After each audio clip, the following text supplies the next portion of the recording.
Now, what would you say to those who argue that, in fact, what needs to happen is employers just need to provide the 10 or the 12% that's being asked for, and this isn't actually government's problem?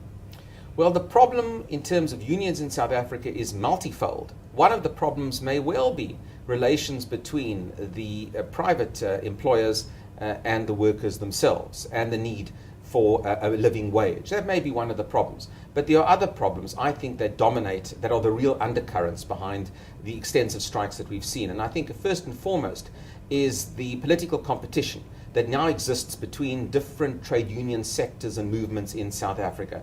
There's a battle royal to see who can be the most populist, the most rabble-rousing trade union in South Africa. And I think this is all a manifestation of the weakening links between certain trade unions and the ruling African National Congress. Remember, in the platinum sector, AMCU themselves is a delinked union from COSATU. They're not part of the COSATU family. In fact, by and large, AMCU would support political parties that are in opposition to the ANC.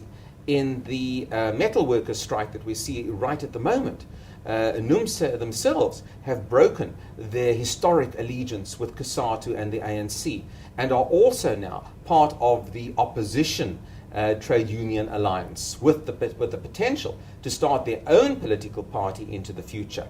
So I think that there's competition and rivalry amongst these new wayward unions that are outside of the ambit of the African National Congress for ascendancy. And I think it's not just about wages. It's not just about the usual conflict that exists between workers and their bosses. It's about the fight for political supremacy in a political environment in South Africa where the ANC itself is weakening, and the ANC's hold over the trade union movement as well is weakening simultaneously. So what does government need to do to get a handle on these prolonged strikes? Well, government's got two options, and both options are not very pretty for it. The one option, of course, is to try and at least rein in the unions, to try and take a fairly hard-nosed stance, and one could equate that stance with what Margaret Thatcher did in the United Kingdom back in the 1970s, what Bob Hawke did in Australia as well in a similar period, to try and reduce the power of the trade unions, to try and prevent them from prolonged strikes through amendments to the Labour Relations Act. And government could take that decision. It would be a political decision.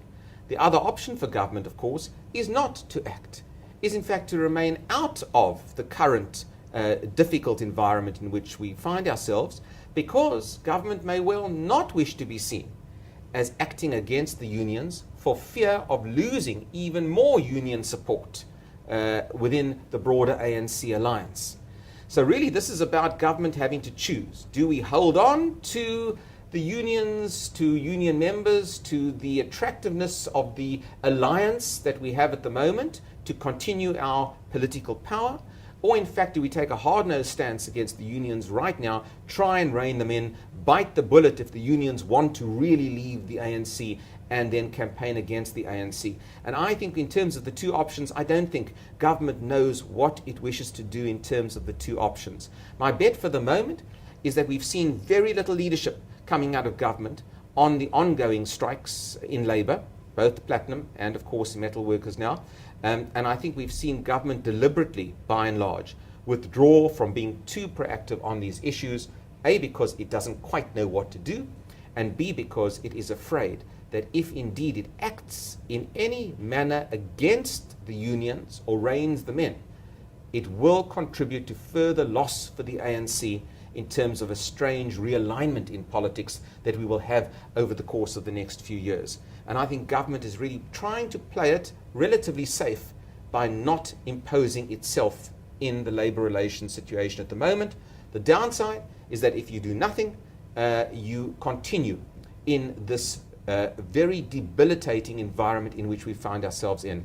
And that's why I think for the moment I'm not optimistic that we're going to see any great broader resolution to this issue. The political fundamentals at play here, which I think are much more important than the economic or salary fundamentals that often are characteristics of strikes, I think remain the real unresolved question in South Africa.